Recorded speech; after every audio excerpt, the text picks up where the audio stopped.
अकबर करी घातिए राजा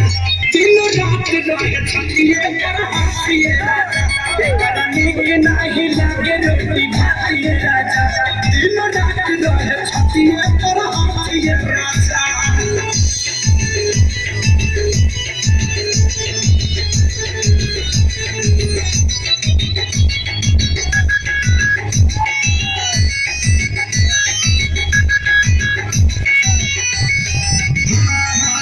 रोज गई है बाहर चल के डरा